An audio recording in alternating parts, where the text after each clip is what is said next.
बिस्मिल्लाहिर्रहमानिर्रहीम। अस्सलाम वालेकुम स्टूडेंट्स। आज हमारा क्योर्स ऑफ किडनी प्रॉब्लम्स का थर्ड टॉपिक है और आज का जो टॉपिक है उसकी मेन जो आउटलाइंस हैं या हेडिंग है वो है डायलिसिस एंड इट्स टाइप्स। तो आज की क्लास में स्टूडेंट हमने ये बात करनी है कि डायलिसिस जो है वो क्या होता है और डायलिसिस का जो प्रोसीजर है, जो इसकी आगे फर्दर दो टाइप्स हैं, उनको कोई पर्सन जो है वो कब करवा सकता है और कौन सी ऐसी कंडीशंस हैं जब डायलिसिस की किसी भी पेशेंट को जो ना वो ज़रूरत होती है। इस टॉपिक को पढ़ने से पहले स्टूडेंट्स आपको एक चीज़ क्लियर हो जानी चाहिए और वो ये है कि हमारी बॉडी के अंदर जो हमारी पेयर ऑफ किडनीज हैं, जो कि बीन शेप्ड ऑर्गन्स हैं, जो हमारे रिब केस के बिलो मौजूद होते हैं on either side of the vertebral column. इन किडनीज का जो काम है वो है remove waste and waste fluids from the body, जिसकी वजह से हमारी बॉडी के अंदर हमारा जो ब्लड प्रेशर है वो लेवल आउट होता है। और इसके अलावा ये इंश्योर किया जाता है कि हमारी बॉडी के अंदर जो अमाउंट ऑफ मिनरल्स है लाइक पोटाशियम, सोडियम, इनकी ब्लड प्लाज्मा के अंदर जो कंपोजिशन है या अमाउंट है वो बैलेंस्ड है। और इसके अलावा हमारी बॉडी के अंदर जो किडनीज हैं वो वेस्ट और नाइट्रोजनस वेस्ट वगैरह जो स्पेशली होते हैं like urea, uric acid, ammonia, इसको जो है वो बॉडी से फिल्टर आउट करते हैं। अब हमने जिस टॉपिक की तरफ आज जाना है वो है डायलिसिस। तो आपने स्टूडेंट यहाँ पे याद रखना है कि जो डायलिसिस है ये रीनल फेल्योर के बाद किया जाता है। अब रीनल फेल्योर भी दो कैटेगरी का होता है, एक अक्यूट रीनल फेल्योर है और एक क्रॉनिक रीनल फेल्योर है। और लेकिन जो डायलिसिस का प्रोसीजर है ये क्रॉनिक रीनल फेल्योर के लिए करवाया जाता है। अब रीनल फेल्योर का जो ट्रीटमेंट है वो हम दो तरह से कर सकते हैं।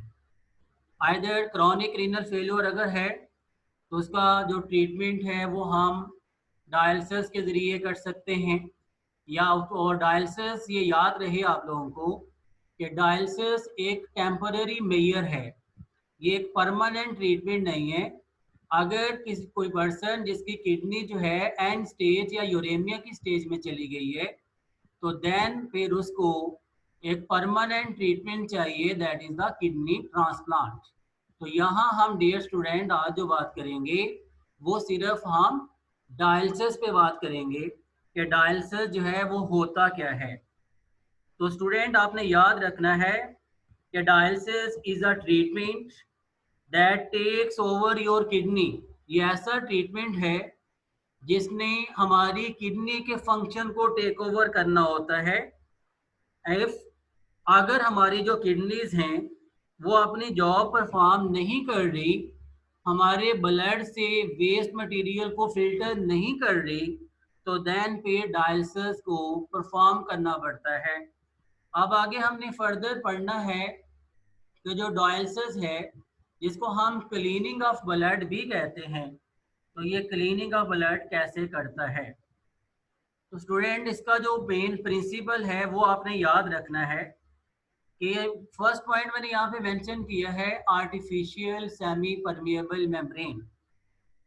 मतलब ये एक पैसिव डिफ्यूजन का प्रोसेस होगा of waste substances across and semipermeable या आर्टिफिशियल सेमी परमिएबल मेम्ब्रेन, जिसको हम डायलिसिस का नाम देते हैं।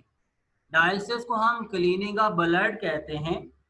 और इस क्लीनिंग ऑफ ब्लड के मेथड के अंदर क्या होगा, जो पेशेंट है उस पेशेंट मतलब जिसकी किडनी जो है क्रॉनिक रीनल फेल्योर जिसका चल रहा है, तो उसके ब्लड को हमने क्या करना है, ट्रीट करना है। ब्लड ट्रीट करने का मतलब कि ब्लड से हमने नाइट्रोजनस वेस्ट पार्टिकुलरली यूरिया जो कि ब्लड ऑफ द पेशेंट के अंदर मौजूद है, तो उसको हमने ब्लड से रिमूव करना है, उसको फिल्टर आउट करना है।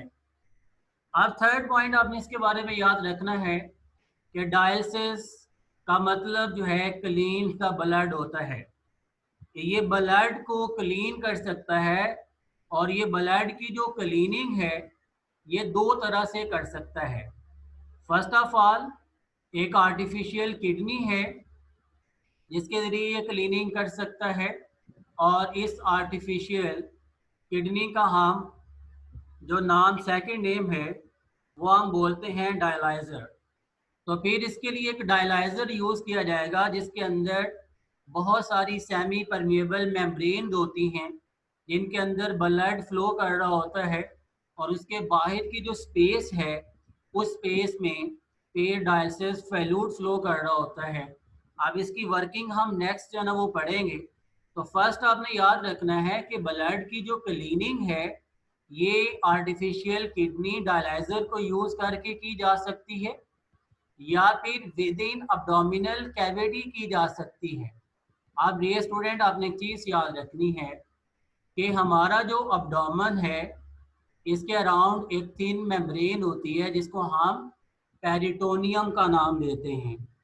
अब जो थिन मेम्ब्रेन पेरिटोनियम है उसके अंदर की जो कैविटी है उस कैविटी को हम नाम देते हैं पेरिटोनियल कैविटी। तो पेरिटोनियम के इनसाइड जो भी कैविटी मौजूद है उसका जो नाम होगा that will be named as peritoneal cavity. तो पेरिटोनियल कैविटी जो है उसको अगर यूज़ करके ब्लड को क्लीन किया जा सके तो फिर हम इनकी बेस पे डायलिसिस के नाम दे सकते हैं।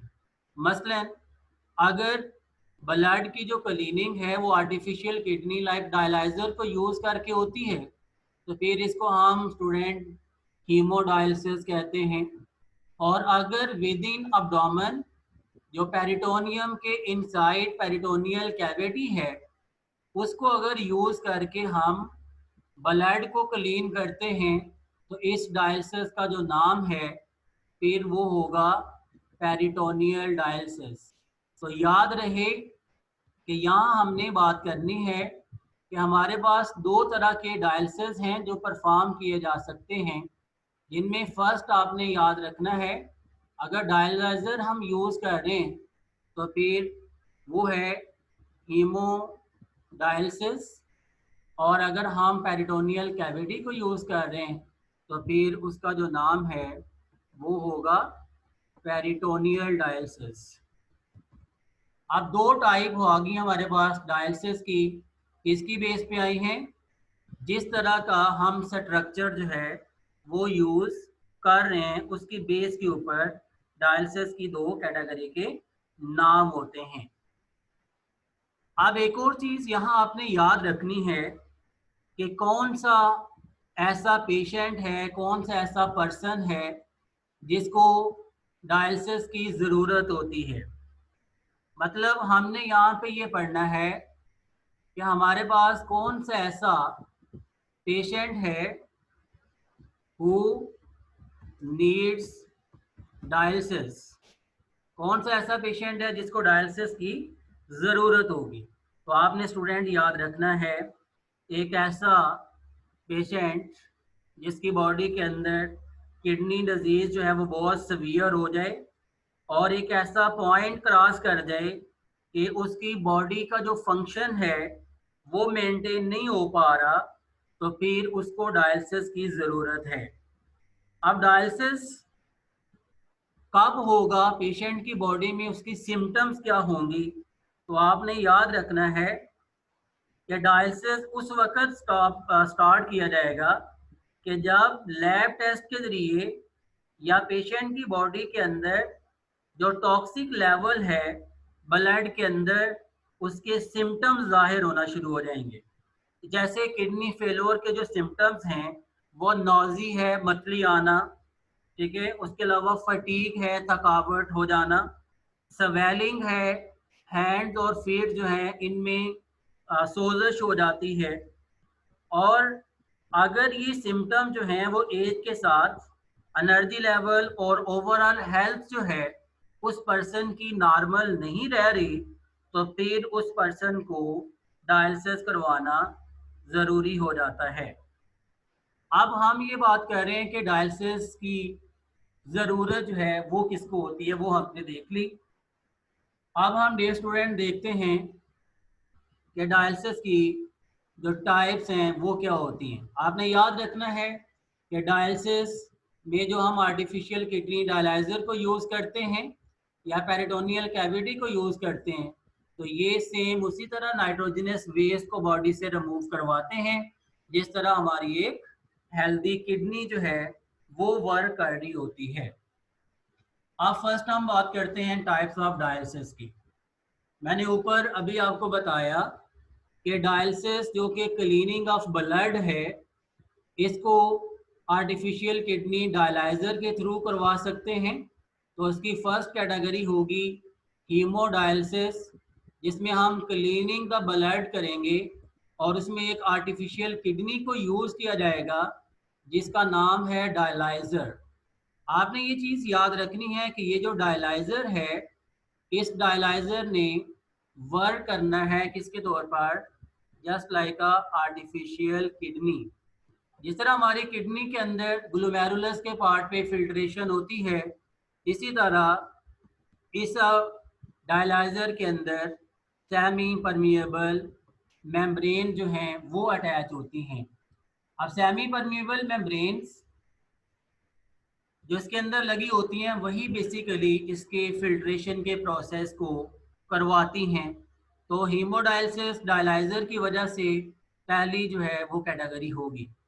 उसके बाद सेकंड कैटेगरी जिसका जिक्र हमने यहाँ पे पढ़ना है वो है पेरिटोनियल कैविटी को यूज़ करके, जिसमें हमने पढ़ा कि पेरिटोनियम जो thin membrane around the abdomen है और उसके अंदर की कैविटी पेरिटोनियल कैविटी है, उसके थ्रू अगर हम ब्लड को क्लीन करते हैं तो फिर उसको पेरिटोनियम की वजह से, पेरिटोनियल कैविटी की वजह से पेरिटोनियल डायलिसिस कहेंगे। और ये पेरिटोनियल कैविटी करवा सकती है या फिर जो thin membrane around the abdomen peritoneum जो है उसके ज़रिए ये प्रोसेस करवाया जाता है। तो डियर स्टूडेंट, अभी तक हमने ये देखा कि जो रीनल फेल्योर है, क्रॉनिक रीनल फेल्योर, उसके ट्रीटमेंट के लिए जो हम डायलिसिस को यूज़ करते हैं, उस डायलिसिस के दो जो ना वो प्रोसीजर्स हैं, जिसमें एक डायलाइज़र के यूज़ की वजह से हीमोडायलिसिस है और सेकंड वन इसमें जो नाम है वो होगा पेरिटोनियल डायलिसिस। अब हम बात करते हैं हीमोडायलिसिस की। हीमोडायलिसिस क्या होता है, इसका जो प्रोसीजर है वो डियर स्टूडेंट आपको पता होना चाहिए कि हीमोडायलिसिस का मतलब क्लीनिंग द ब्लड होता है। इस प्रोसीजर के अंदर जो ये फर्ज करें एक पेशेंट है, उसकी बॉडी से हमने ब्लड को लेना है और जो ब्लड है उसको हमने सर्कुलेट करना है एक मशीन के अंदर, और उस मशीन को जिसके अंदर एक डायलाइज़र है जिसको हम आर्टिफिशियल किडनी का नाम भी देते हैं। ये स्टूडेंट आपने याद रखना है कि इस पेशेंट की बॉडी से हम यहाँ से ब्लड को ड्रॉ करेंगे और उस ब्लड को यहाँ से लाया जाएगा और वो ब्लड यहाँ इस कैविटी के अंदर जो ना वो डाला जाएगा। अब ये जो ऑपरेटस है इसको या मशीन है, इसको हमने नाम देना है, ये डायलाइज़र है। इस मशीन को हम डायलाइज़र कहते हैं। अब यही वो डायलाइज़र है जिसके अंदर क्या चीज़ मौजूद है, इसके अंदर सेमी परमिएबल ट्यूबिंग्स हैं। अब आपने एक चीज याद रखनी है कि सेमी परमिएबल ट्यूबिंग जो इसके अंदर मौजूद है डायलाइजर के, इसके अंदर दो स्पेसेस बन रही हैं। एक स्पेस वो है जिसके अंदर ये रेड में आपको नजर आ रहा है कि ये एक स्पेस होगी, और एक सेकंड इसके साथ में ये वाली जो स्पेस है वो सेकंड वन स्पेस इसके साथ मौजूद होगी।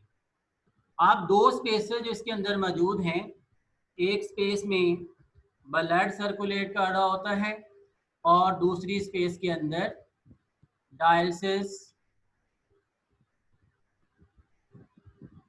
डायलिसिस फ्लूइड जो है वो सर्कुलेट कर रहा होता है।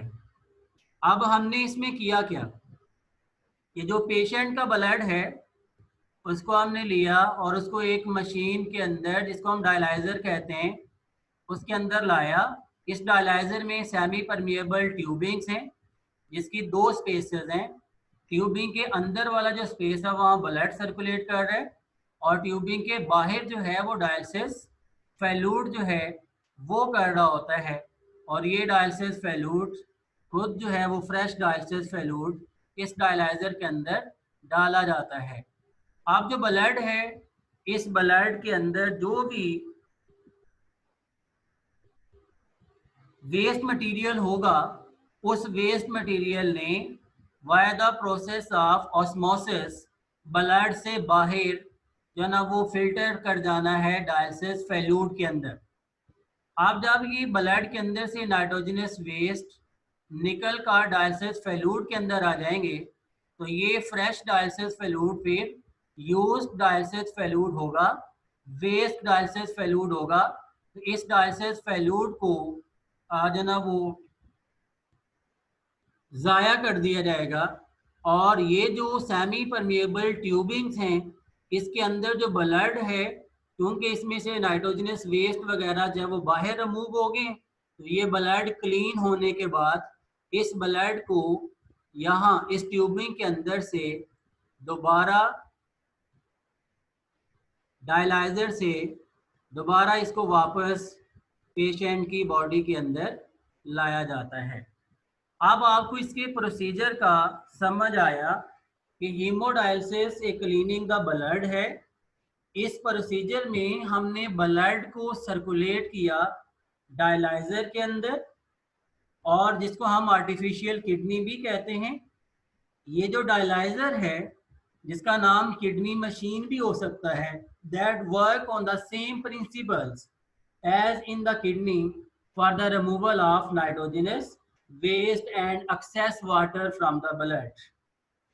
और डायलाइजर के अंदर मैंने अभी आपको बताया कि जो ट्यूबिंग्स हैं, इसके अंदर दो स्पेसेस बन रही हैं, जिसको एक बड़ी थिन मेम्ब्रेन ने सेपरेट किया होता है। और एक स्पेस वो है जिसके अंदर ब्लड है, और दूसरी स्पेस वो है जिसके अंदर डायलिसिस फ्लूइड है। अब जो वेस्ट एंड एक्सेस वाटर जो होते हैं वो ब्लड से पास करते हैं through the thin membrane into the dialysis fluid, और जो डायलिसिस फ्लूइड है वो वेस्ट डायलिसिस फ्लूइड की शक्ल में क्या कर दिया जाएगा, रिमूव कर दिया जाएगा। और जो ब्लड यहाँ क्लीन हुआ उसको वापस पेशेंट की बॉडी के अंदर रिटर्न कर दिया जाएगा। तो ये एक ऐसा प्रोसेस है जिसमें पेशेंट की बॉडी का जो ब्लड है उसको क्लीन किया डायलाइजर को यूज करके, जिसको हम आर्टिफिशियल किडनी का नाम भी देते हैं। अब इसमें आपने याद रखना है कि blood circulation through a machine which contain a dialyser. Second कि ये जो डायलाइजर है that work as artificial kidney. And then dialyser जो है, इसके अंदर मैंने आपको बताया टू स्पेसेस होती हैं। जो रेड में आपको नजर आ रहा है, ये एक स्पेस है ब्लड जिसके अंदर सर्कुलेट कर रहा है। और ये ट्यूब जो है, एक थिन ट्यूब होती है जिसके अंदर सेमी परमिएबल मेम्ब्रेन होती है ये, और इसके थ्रू ब्लड में से एक्स्ट्रा वाटर और वेस्ट हैं वो रिमूव होते हैं। और waste and excess water via the process of osmosis, जो कि एक ट्रांसपोर्ट मैकेनिज्म है मूवमेंट ऑफ मटेरियल्स का, तो इसके जरिए मटेरियल जो है वो रिमूव हो जाता है। अब उसके बाद अब हम सेकंड की बात करते हैं, और सेकंड वन जिसका हमने यहाँ पे जिक्र करना है वो है पेरिटोनियल डायलिसिस। अब पेरिटोनियल डायलिसिस जो है, इसको पेरिटोनियल क्यों कहते हैं? क्योंकि इसमें अब्डोमिनल कैविटी, जिसको हम पेरिटोनियल कैविटी कहते हैं, उसको यूज़ किया जाता है। इसका स्टूडेंट जो प्रिंसिपल है वो आपने याद रखना है कि peritoneal dialysis works on the same principle as in haemodialysis. सिर्फ फ़र्क ये है कि यहाँ हमने डायलाइजर की बजाय किसको यूज़ करना है? पेरिटोनियम, मेन पेरिटोनियल कैविटी को हमने यूज़ करना है। और ये जो पेरिटोनियल कैविटी है इसको लाइंड किया जाता है। इसकी जो लाइनिंग है वो एक थिन मेम्ब्रेन ने की होती है, थिन एपिथेलियम ने की होती है, जिसको हम पेरिटोनियम का नाम देते हैं। अब इसमें करना क्या है? ये एक पेरिटोनियल डायलिसिस का सिस्टम है जिसको हम पीडी बैग सिस्टम का नाम देते हैं। एक सॉल्यूशन बैग है।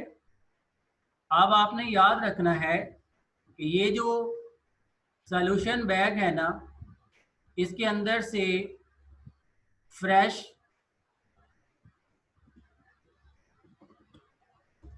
डायलिसिस फ्लूइड को फ्रेश डायलिसिस फ्लूइड होता है, और इस फ्लूइड का 1 या 2 लीटर हमने यहाँ से इस सॉल्यूशन बैग से हमने यहाँ से इसको मूव करवाना है, और ये आगे एक कैथेटर लगा होता है। तो डियर स्टूडेंट, आपने याद रखना है कि ये जो कैथेटर, जो कि एक थिन ट्यूब होती है, एक बारीक ट्यूब होती है, इसके रास्ते से डायलिसिस फ्लूइड को फिर पेरिटोनियल कैविटी के अंदर जो है वो दाखिल करवाया जाएगा। अब जब डायलिसिस फ्लूइड के साथ हमने पेरिटोनियल कैविटी को फिलअप कर देना है, ऑलमोस्ट 30 मिनट के लिए 1 से 2 लीटर डायलिसिस फ्लूइड को यहाँ पेरिटोनियल कैविटी के अंदर फिल किया जाता है। और ये जो डायलिसिस फ्लूइड है, फ्रेश डायलिसिस फ्लूइड, उसको कैथेटर के ज़रिए एक थिन ट्यूब, एक बारीक नाली जो है उसके ज़रिए दाखिल किया जाता है। अब ये डायलिसिस फ्लूइड यहाँ इसके अंदर आ जाएगा, तो इस अब्डोमिनल कैविटी, पेरिटोनियल कैविटी में ब्लड कैपिलरीज जो होती हैं ना, वो वर्क कर रही होती हैं। फॉर एग्जांपल, ये एक ब्लड कैपिलरी है जिसके अंदर ये वो पॉइंट है, यहाँ ब्लड कैपिलरी है।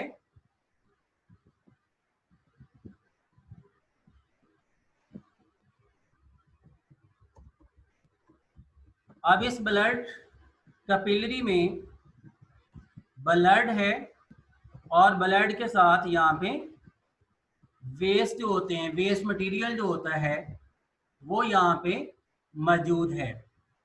अब इसके अंदर जो भी ब्लड और वेस्ट है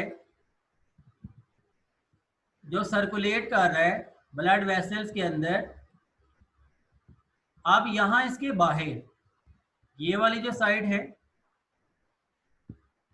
कैपिलरी के बाहर, और ये जो साइड है यहाँ हमने कैपिलरी के अंदर किसको डाल दिया है? डायलिसिस फ्लूइड को। इसमें हमने डायलिसिस फ्लूइड को एंटर किया है। अब ये डायलिसिस फ्लूइड जो कि कैपिलरीज की वाल, जो कि थिन मेम्ब्रेन होती हैं, इसके साथ इसके बाहर जो है वो मौजूद होता है, इसकी लाइनिंग के साथ साथ मौजूद होता है। तो फिर जो एक्स्ट्रा वेस्ट और एक्स्ट्रा वाटर होता है वो फिर यहाँ कैपिलरी से बाहर जो है वो पास आउट होना शुरू हो जाता है। आप जो नाइट्रोजनस वेस्ट मटेरियल होता है, जो एक्स्ट्रा वाटर वगैरह होता है, वो तमाम ब्लड के अंदर से डायलिसिस फ्लूइड में चले जाते हैं, और जब ये डायलिसिस फेल्यूड के अंदर आते हैं तो डायलिसिस फेल्यूड जो कि फ्रेश डायलिसिस फेल्यूड था, अब ये फ्रेश से चेंज होकर यूजफुल डायलिसिस फेल्यूड बन जाता है। यूजफुल या फिर ये एक वेस्ट फेल्यूड जो है वो होता है। अब इस वेस्ट फेल्यूड को दोबारा अब्डोमिनल कैविटी से, जो वेस्ट फेल्यूड कैपिलरीज के अंदर से, ब्लड के अंदर से नाइट्रोजनस वेस्ट और एक्स्ट्रा वाटर के फिल्टर होने से बन रहा था, उसको इसी थिन ट्यूब कैथेटर के जरिए दोबारा वापस अब्डोमिनल कैविटी से बॉडी से बाहर उसको क्या कर दिया जाता है, रिमूव कर दिया जाता है। तो अब जो डायलिसिस वेस्टफुल या वेस्ट फेल्यूड जो होता है वो आकर आप दाखिल होता जाएगा एक ड्रेनेज बैग के अंदर। अब ये जो ड्रेनेज बैग है, ये ड्रेनेज बैग फिर अपने अंदर यूज्ड डायलिसिस फेल्यूड रखता है और इस डायलिसिस फेल्यूड को जब ये जो ड्रेनेज बैग है वो फिलअप हो जाएगा, तो फिलअप होने के बाद इसको फिर क्या कर देना है, रिमूव कर देना है या इसको वेस्ट ऑफ कर देना है। तो ये एक इम्पॉर्टेंट जो है वो प्रोसीजर है पेरिटोनियल डायलिसिस करवाने का। पेरिटोनियल डायलिसिस हमने देखा कि ऐसा डायलिसिस है जिसमें एब्डोमिनल कैविटी पेरिटोनियम को यूज़ किया जाता है और पेरिटोनियल कैविटी को फिल किया जाता है फ्रेश डायलिसिस फेल्यूड के जरिए, जो 1 से 2 लीटर 30 मिनट के लिए ऑलमोस्ट एब्डोमिनल कैविटी में डाला जाता है थ्रू अ थिन मेम्ब्रेन, जिसको थिन ट्यूब, जिसको कैथेटर का नाम देते हैं। और एक्सेस वाटर और जो वेस्ट मटेरियल ब्लड के अंदर मौजूद होता है वो फिर रिमूव हो जाता है और डायलिसिस फेल्यूड में चला जाता है। और आपने याद रखना है कि ये जो पेरिटोनियल डायलिसिस का प्रोसीजर है, इसको एक दिन में कई बार जो है वो रिपीट करना पड़ता है। तो डियर स्टूडेंट, ये आज का हमारा टॉपिक था कि क्रॉनिक रीनल फेल्योर अगर हो जाता है तो क्रॉनिक रीनल फेल्योर के ट्रीटमेंट के लिए डायलिसिस होता है। डायलिसिस की दो टाइप्स होती हैं, एक है हीमोडायलिसिस और एक है पेरिटोनियल डायलिसिस। और ये दोनों डायलिसिस जो हैं ये एज द हेल्दी किडनी जो है वो वर्क करते हैं और इसकी वजह से टेम्पररी मेजर, आर्जी तौर पर, टेम्पररी मेजर के तौर पर इन डायलिसिस को कोई भी किडनी डिजीज़ का हामिल जो शख्स है, जो पेशेंट है, वो परफॉर्म कर सकता है। तो इस लेक्चर के बारे में अगर कोई क्वेश्चन है तो उसको काइंडली आप कमेंट बॉक्स में पूछ सकते हैं। अल्लाह हाफिज़।